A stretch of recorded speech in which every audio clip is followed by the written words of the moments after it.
सरकार नागपुरात दाखल झालेलं आहे आणि जोरदार स्वागत करण्यात आलंय। उद्यापासून हिवाळी अधिवेशन विधिमंडळाचं सुरू होतंय आणि त्यासाठी मुख्यमंत्री दोन्ही उपमुख्यमंत्री नागपूरमध्ये दाखल झालेत आणि त्यांच्या स्वागताची ही दृश्य सध्या आपण बघतोय। मोठ्या संख्येने नागपूरकर त्या ठिकाणी जमलेले आहेत जे मुख्यमंत्री आणि दोन्ही उपमुख्यमंत्र्यांचं स्वागत करतायत। हिवाळी अधिवेशन वादळी ठरणार अशी चिन्ह दिसतायत कारण विरोधकांची जी पत्रकार परिषद नुकताच झाली त्याच्यामध्ये आपण बघितलेलं आहे सरकारला घेरण्याची रणनीती ठरलेली आहे। अनेक मुद्दे पत्रकार परिषदेमध्येच त्यांनी सांगितलेत आणि अशा पार्श्वभूमीवर आता नुकताच नागपूरमध्ये मुख्यमंत्री आणि दोन्ही उपमुख्यमंत्री दाखल झालेत। त्यांचं स्वागत जल्लोषात झालंय। मात्र आता एकंदरीत अधिवेशन सुरू झाल्यानंतर नेमकं काय घडतंय हे बघणं अत्यंत महत्त्वाचं ठरेल आणि पुढारी न्यूजवर तुम्ही त्या संदर्भातले सगळे अपडेट्स क्षणाक्षणाला पाहणार आहात। आणखी अपडेट्स घेऊया। आमचे प्रतिनिधी जितेंद्र शहाडे सध्या आपल्याशी जोडले गेले।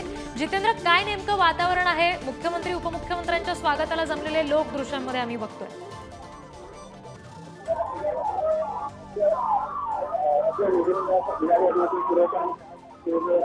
मुख्यमंत्री एकनाथ शिंदे, उपमुख्यमंत्री देवेंद्र फडणवीस, उपमुख्यमंत्री अजित पवार। जितेंद्र, तुमचा आवाज आमच्यापर्यंत पोहोचत नाही। पुन्हा एकदा तुम्हाला संपर्क करायचा प्रयत्न करू। मात्र पुढारी न्यूजवर ही एक्सक्लुझिव्ह दृश्य सध्या नागपुरातली बघतोय आपण थेट।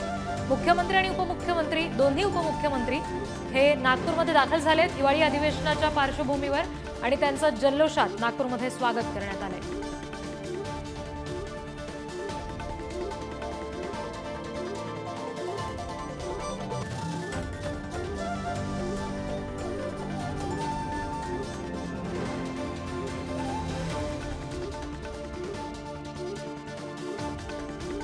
आपण सध्या ही दृश्य बघतोय। मुख्यमंत्री एकनाथ शिंदे दृश्यांमध्ये आपल्याला पाहायला मिळतात। नागपुरात सरकार दाखल झालेलं आहे, अर्थात शिंदे, फडणवीस आणि पवार हे तिघही पोहोचलेले आहेत। उद्यापासून विधिमंडळाचं हिवाळी अधिवेशन सुरू होतंय। हे अधिवेशन वादळी ठरणार अशी चिन्ह एकंदरीत दिसतायत। विरोधी पक्षानं सुद्धा जय्यत तयारी केली आहे सरकारला घेरण्याची आणि अशा पार्श्वभूमीवर सध्या नागपूरकरांनी मात्र मुख्यमंत्री आणि दोन्ही उपमुख्यमंत्र्यांचं जल्लोषात स्वागत केलेलं आहे आणि त्याची ही लाईव्ह दृश्य नागपुरातली सध्या आपण बघतोय।